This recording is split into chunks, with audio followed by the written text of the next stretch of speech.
So here we go. We're still with Arlie Hochschild just a little bit, and what do we have? So we talked about emotional contagion, social referencing. These skills are primarily kind of our developmental legacy, and we learn them from our parents. And for better or for worse, parents that are effective at this, right, is going to give us a leg up. Parents that are ineffective are going to kind of inhibit our progress, and we're going to have to pick it up elsewhere. We're often taught then that the emotion of superiors, from our parents, right, are profoundly important. That you have to pay attention to them because they're the one who call the shots. You have to pay attention to them because they're the ones who control the rewards and punishments. So we're pretty good at negotiating status hierarchies, learning who's in charge, learning what they control, and learning the impact they can have on us, right? But the downside is that it can reinforce emotional inequality within the workplace, as Aristotle suggested. That is, the boss is free to express whatever the hell they want. And the rest of us just have to kind of suck it up. But if we express negativity in the workplace, we may have to pay the piper. We may be held to account where the boss wouldn't. So the power differential really can affect our emotional repertoire, the emotions that are available to us. And so Aristotle, Spinoza, and of course Arlie, all kind of aligning on this idea, as with Goffman as well. So consequences abound. Sexism and sexual harassment are prime examples. That is, high-level bosses, right, can get away with sexual harassment to a far greater degree than lower-level employees. And for a lot of people, they just have to suck it up, or they believe they have to suck it up because their path to promotion, right, will not be available to them if they don't, go along to get along, so to speak. And this is the nasty nature of power differential as it relates to the workplace. And I know for many of you, I'm frickin' preaching to the choir at this point in time, that you've already been a victim of harassment and these kind of power differentials through much of your life, right? And learning how to negotiate these, well, I'm hoping that some of the components of this course help us with that, right?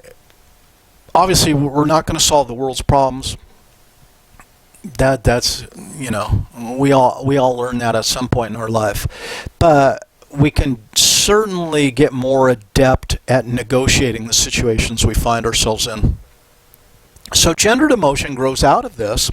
It's stereotypic beliefs about gender and emotion. And those of you taking on the paper, Emotion in the Workplace, it is about gendered emotion. And I think it's a great paper to read. And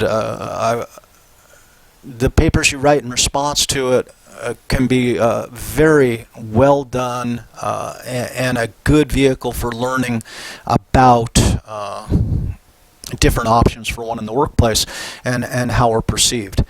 Shields suggests a master stereotype that women are emotionally expressive and men are not, right?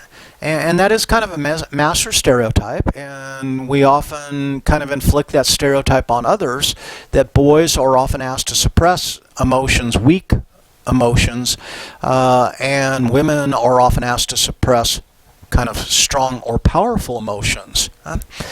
That male inexpressiveness may be construed as a trait that may be innate, learned, or some combination of both. And note, those are very difficult to tease apart, whether it's learned or innate. And some people might step back and say, look, does it matter whether it's learned or innate? Because the effect is the consequence is the same, right? So, in part, it may just be a function that female expressions are labeled emotional, while similar expressiveness in men is not labeled the same way. So maybe there's little difference except the way that we label it, the response to it. So gender and emotion stereotypes, the stereotypes then not only constrain the range of emotional expression, they can dictate the allowable intensity. And for the black men in our class, you've probably encountered this more than once in your life, right?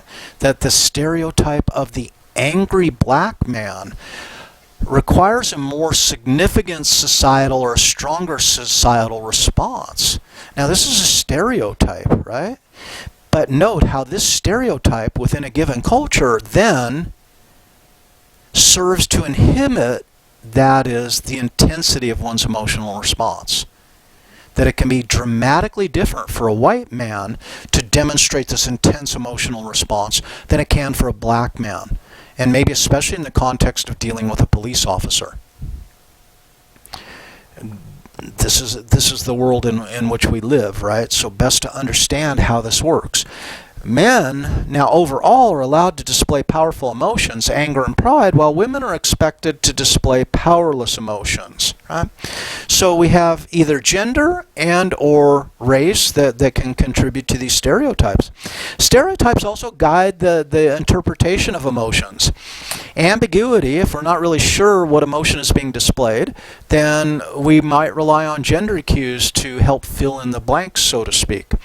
Ambiguous anger-sadness displays are more likely to be interpreted as angry from a male target and more likely to be interpreted as sad when it's a female target. And this is based on the stereotypes. Men are stereotyped to have greater levels of emotional control, and that's seen as a positive. A man may tear up, that is, add a little tear here, but they're going to keep a lid on it, right? He's got to remain quiet and calm, whereas a woman would be allowed to, in fact, shed the honest-to-God tears. But it may be undesirable in certain situations because it reinforces the stereotype that, oh, look, just another emotional display from an overly emotional woman. So, power distance is a term that we should probably toss in here at this point, is the extent to which culture endorse power in men and powerlessness in women. And some cultures, then there's a vast difference in the expected power distance between male and female, right? Other cultures don't allow for a large power distance. And most of the Scandinavian countries, interestingly, are very low power distance and very egalitarian. And notice you have many more women running countries in Northern Europe as a result of part of this mechanism. Let's go to the subordination hypothesis and then on to our assignment. Power and status matter. We go all the way back to Aristotle. We go back to Spinoza. They've told us this story. Consider nonverbal expression. Women smile more than men, and women are sometimes, hey, show me a smile, honey. And ladies, how many of you have been offered that? If you work as a server, right? Can you imagine a male and a female server in a restaurant? I'm a male server. I come up and I say, hey, can I take your order? Do you think that people at the table are going to say, hey, buddy, why don't you give us a big smile? Not so much, but think about it. Female servers are confronted with that like all the time. So again, it's this gendered emotion difference, right? Women make more eye contact than men, and they may be searching for cues to better negotiate the interaction ritual because they're often kind of suppressed in the level of power they have in that interaction ritual. Notice, as a powerful man, I don't have to make any eye contact whatsoever if I don't want to, because people are just going to do what I say anyway, because I have the power. So, those in low power positions may pay more attention to those in high power positions.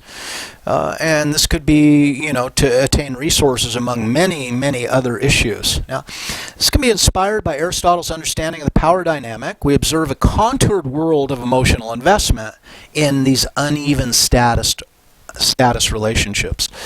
So here's where I want to go with the assignment, and like many of the assignments this semester, this is a new one for you guys, so let's see how it goes, right? Each team member, so you got all your team members, I want everyone to do this. Pick a category and generate an example of your chosen category. So we've just discussed gendered emotion, we've talked about power level, subordination hypothesis, and we've also talked about context or situation. So your narrative for this assignment, you can pick any one of those areas, right? And focus on that. And what I'm looking for is an example in your life, right? Either something that's happened to you or something that you've observed happened to someone else. What do you think, Annika?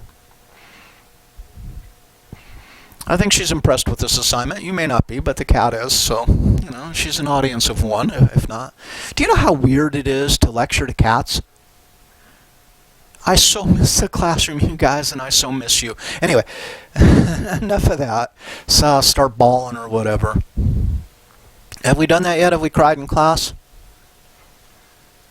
I may have to do that. I try to do that every semester, as I try to do a good cry in front of everybody. So maybe we'll get to that, and we'll work on that, right? So the emotion, what was the emotion chosen? What was the emotion chosen, evoked, or suppressed? So I want you to pick a category, gendered emotion, tell your little story. This is what happened. This is how I felt, or this is what happened to my friend, and this is how they felt, right? Define it as a gendered emotion, power level, and explain it in that context. Name the emotion, and finally, ultimately, where it was, and this could be as simple as just checking a box, was the emotion evoked? That is, was it amplified? Was it allowed? Or was it suppressed as a result of this? And further on the assignment then is in Carmen, just kind of a opportunity to real world apply the contents of this lecture to homework 7. So see Carmen, and that's about it for this one. So we're going to say adios in a feline way. Wendy Sao is helping us out there, and that's one buff looking cat. That cat's got an 8-pack up one side and down the other. So let's go, cats. Let's do this semester, and let's do it right. You have a good day. Bye-bye.